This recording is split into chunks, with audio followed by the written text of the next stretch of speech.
Hello, beautiful, and welcome to the Finding Fertility podcast.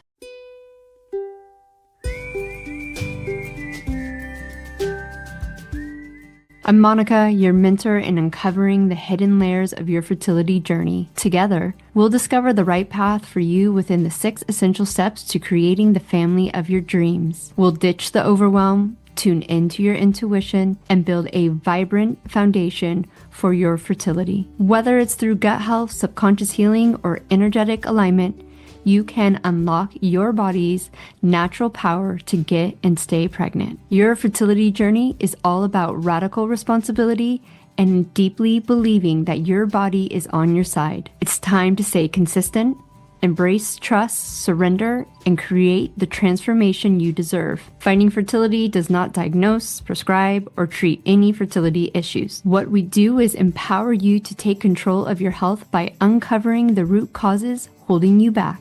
Happy Friday, y'all. Welcome back to another episode. I am completely honored you are here with me, becoming the conscious mama you were born to be. Today we have another YouTube clip, but you do not have to go and watch it. It is literally me sat in my pajamas with my eye patches on, folding clean laundry on a semi-dirty floor. This talk was just inspired by actually a client session. And just being brave and raw and jumping out of the cycle of teaching and getting really vulnerable and showing you guys that the doing, how I've been talking about the mundane doing and feeling your emotions is the key. To give you a little insight, because I've been really struggling to articulate this new kind of version, this version of what I'm trying to teach, of this version of me, really, like I've been buffering and just not, like I'm even just choking on my words right now. I spent so many years crafting Finding Fertility by science-backed knowledge, and that was my jam. And I could jump onto anything and just confidently speak to cellular health and endocrine systems and gut health and all that jargon, which is essential. I mean, I got pregnant naturally from the knowledge and from the actually doing the knowledge, right? It was a very physical journey. So now jumping into this next phase, being a kind of a pioneer, I mean, I wasn't the only one, right? I'm not sitting here saying that like, oh, it was me who discovered gut health. Absolutely not. A bunch of us discovered it by piecing the puzzle together. And obviously there was already amazing doctors and scientists talking about this stuff, but the medical community just takes so much longer to catch up. And unfortunately, I don't even think the billion-dollar fertility industry is gonna catch up until, anyways, I digress. I don't have my tin hat on right now. It's time for me to step up in a different way. The knowledge is out there. The times have changed. When I was going through this, and even when I started Finding Fertility, the information wasn't at your fingertips like it is now, with so much knowledge and AI out there just being able to answer your questions and giving you, even like, I'm sure nutritionists are like, even like, what the hell, right? You can go to ChatGPT and like put in all your like stats and it can like throw out what you need, which is amazing. And I'm so grateful that this information is out there. But before I could even articulate and before I even was aware of the conscious stuff that I was moving through, the clients that were still coming to me, even when AI, first came out, they're just so knowledgeable. And I was like, why are you coming to me? Like, I seriously would be like, well, why are you asking me?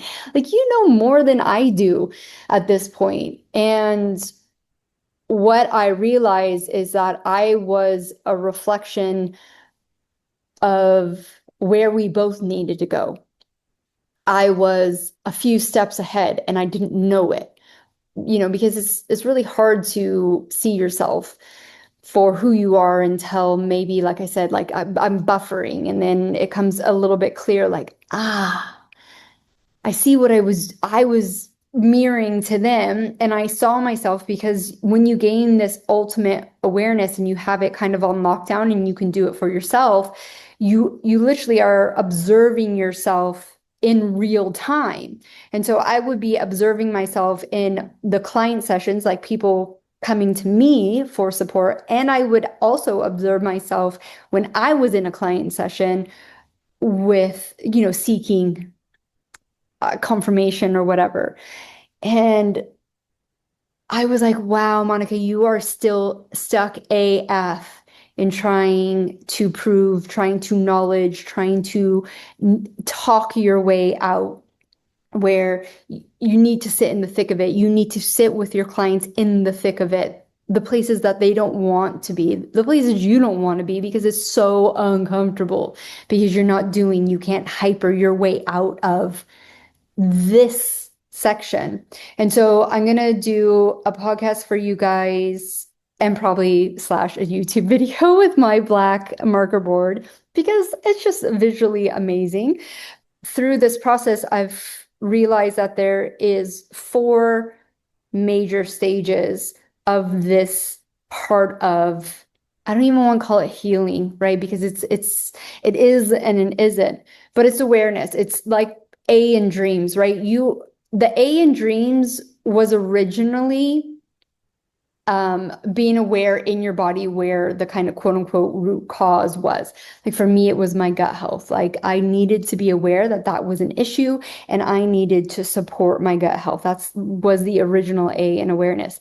And it's funny how like dreams has just naturally elevated itself. So A is still awareness, but it's now awareness of yourself, of being the observer, awareness of your patterns, and just looking at them going, that's interesting. And then stepping into the understanding. Where does the identity come from? The storylines, the thoughts. And then it's the emotion that is tied to that event, to that storyline, to the identity, whether it be, super obvious or not. And then sitting with that emotion. Then it's the action phase. And I think this is where most people, including myself, stop. Because you can become aware, you can understand the awareness, you can understand where it comes from perfectly. You can do emotional release, and then you stop there.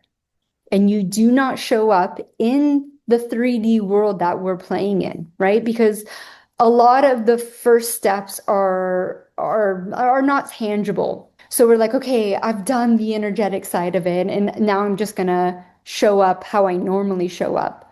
Or if I catch myself in that story, I'm just gonna beat myself up over it, or I'm gonna emotionally eat, or I'm gonna go numb, whatever it is, instead of taking that contradictory action again and again and again and again. So I'm going to get a little bit deeper into that and try not to teach it. Try to help you when you're listening or when you're watching, embody it and just be like, that's me. Yeah, you just called me out. Yeah, I get it. Because the last thing I want for either of us is just more knowledge. Because I think there's going to be this part for a lot of people who are like, yeah, I already know that. I already know that. So it's now calling yourself out with grace and love and just being like, okay, if you know that, why aren't you showing up differently then? That's the important part. So that was like a really big intro to me sitting, folding clean clothes on a semi-dirty floor and just getting raw and vulnerable with you guys. You do not need to go watch this. This can be something that you just sit and listen to, but I really hope you feel the embodiment piece of this work of really just like, what have you been avoiding? So without further ado, let's get to today's episode. Type A person that I used to be, that I used to identify so hard, that I used to glorify. Look how amazing I am for taking on the world. doing it all, showing up. The type A in me would have never thrown clean laundry on the floor. So interesting how you can be so unaware of your life, of how you move, and still get through the day. But once you become aware and kind of start really seeing things as they truly are, you then start to wonder, how the hell did I make it through those days? And you start to understand why you are possibly dealing with some of the health issues because you're so exhausted, even though it doesn't even feel like you're digging a ditch or building a house or tending to a garden or like, like hard labor. The hardest thing is being okay with the hardest thing, like actually sitting in the thick of it, of the emotions you feel around the situation. The old me would have felt really guilty and lazy to have thrown clean clothes on the floor and not deal with them for 24 hours. And honestly, I think I would have left them if it didn't remind me of a client session I had just a few days ago about a situation around clean clothes, them being left for 2 days. There was a little Barney between the husband and the wife. You have all the time on your hands. Why are you not doing the laundry? And I had to send her a photo to say, this is like 100% of people who have normal lives, who don't have extra help around. Like people who are like live in a house with just their partner and potentially their children. This is normal. And I think society would be so much better off if we just normalized not being perfect and having life around us as we go. It doesn't mean we're not going to do it. I mean, this would have really got to me probably after 3 days. But the type A in me 10 years ago, 20 years ago, would have never. This would have been so unacceptable. And wouldn't have been able to do it because every cell in my body would have rejected it. And it would have felt better to just do it, even though I didn't want to, or, whatever the reason. And I would have just done it. Where I can see now, because when you start living with true awareness of what's going inside your body, that was just contributing to the utter chaos and BS in my life. I only got to this stage of life of giving less fucks about things that actually really don't matter and will get done eventually by sitting in it, by feeling that anxiety, that laziness, like whatever emotion comes up for you surrounding this, by actually just sitting it and feeling it again and again and again. Not just one time, probably just not 20 times, like months into years of changing that pattern and feeling that emotion until you are just neutral, until you have zero judgment around leaving clean laundry on the floor for a little bit. That's how you get through what you want to change. We live in this society that says it needs to be quick. And when it comes to changing your life, there's no fucking quantum leaping. All the gurus out there who say this is how you quantum leap spent years sitting in it, sitting on a fucking park bench, being bored or broke or unaware or like not knowing where they needed to go. The people who can manifest money out of their ass is because they sat in all the BS that was blocking them from the money. The people who teach only can teach truly because they've sat in the fire. They've sat in the shit. They've sat in the uncomfortable emotion. They've done the work again and again and again, not only in sessions or using modalities, but also in their mundane life. That's the way through. So them being able to then tell you it's as easy as this, absolutely, it is. It's so much easier than anyone is willing to admit. But every cell in your body, if you can't sit with clean clothes on the floor for 24 hours or whatever your little thing that you need to control, and you can't sit with those emotions, there's no way that you are going to be able to show up in ways of manifestation because there's too much blocking you. And it's not the fucking laundry, it's the emotion that you feel towards the laundry. It's the emotion and the experiences that are stored in every cell of your body, your fascia, your nervous system, your stories and your thoughts that literally you just make up in your brain. Because when you start healing, I had a friend tell me once, I'm not going to do that in her work right now because I want to write my book, which is ironic because she'll never write her book because of all the shit that's blocking her to show up for herself. But she knows, she intuitively knows the moment she starts healing, her book is not going to be as fiery as it could be. Because when you change the emotion and the energy connected to the event, it's like it almost never happened. I mean, it happened, but you do not identify, you do not connect the same way you are now. Me 10 years ago would have all sorts of stories and emotions around clean laundry on the floor for more than 24 hours. Where the person I am now, I have no connection to this. I have no identity. I have no emotion. It just is. And I know this is probably like a really silly example, but I mean, this is the truth. And the more you do that to the things that actually matter in life, whatever situation that you're dealing with now or that you have in the past, the more you stop avoiding the work that you know you're avoiding, it gets easier. But it's not these quantum leaps. It only feels like a quantum leap when you have done the work. You then set your intention and you do your little modalities, whatever that might be, and you quantum leap into the next phase. Yeah, I do believe that can happen.